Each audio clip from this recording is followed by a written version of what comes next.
the upshot of all this controversy is that a narrow and distorted picture of America often emerges from the televised news. A single dramatic piece of the mosaic becomes, in the minds of millions, the entire picture. The American who relies upon television for his news might conclude that the majority of American students are embittered radicals, that the majority of black Americans feel no regard for their country, that violence and lawlessness are the rule rather than the exception on the American campus. We know that none of these conclusions is true. Perhaps the place to start looking for a credibility gap is not in the offices of the government in Washington, but in the studios of the networks in New York. To most academicians, the traditional enemy has always been on the right. The 60s showed how pitifully unprepared the academic community was for an assault from its ideological rear.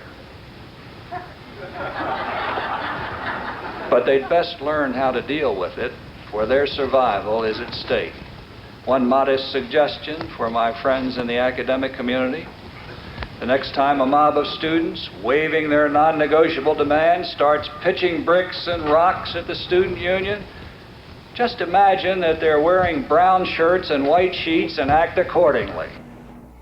You know, you fellas out there, you've come to the wrong place. This isn't a Hart rally or a McGovern rally. This is a rally for Lenore Romney of Michigan.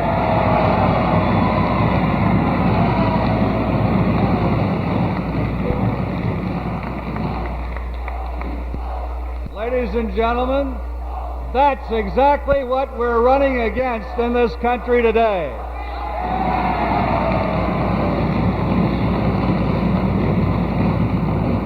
And with enemies like that, how can we lose?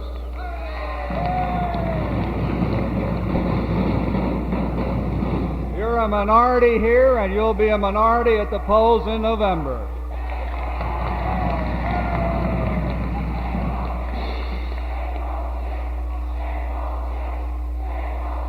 You know, you people shouting out there preach a lot about dissent, but you're afraid to tolerate dissent.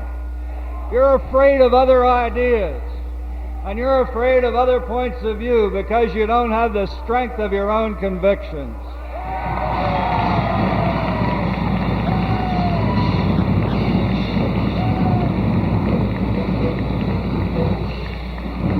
And you're not intellectuals, you're intellectually stagnant.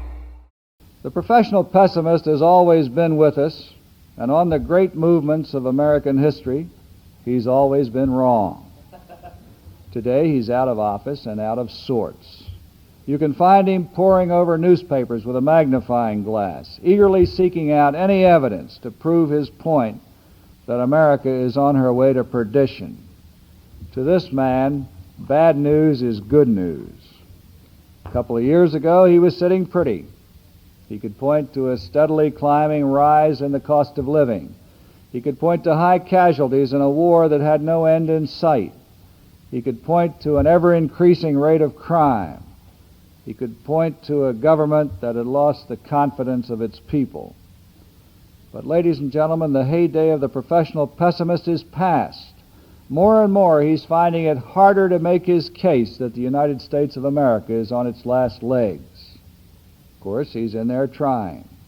When wholesale prices drop, he's quick to say it's too soon to establish a firm trend.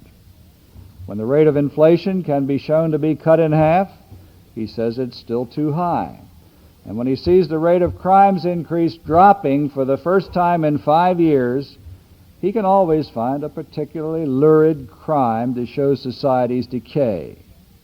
When he sees defense plants humming with activity, he denounces the military-industrial complex.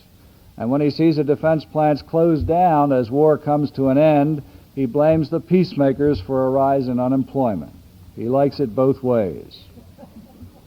In the United States today, we have more than our share of the nattering nabobs of negativism.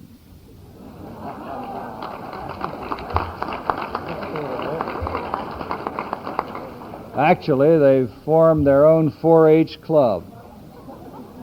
the hopeless, hysterical hypochondriacs of history.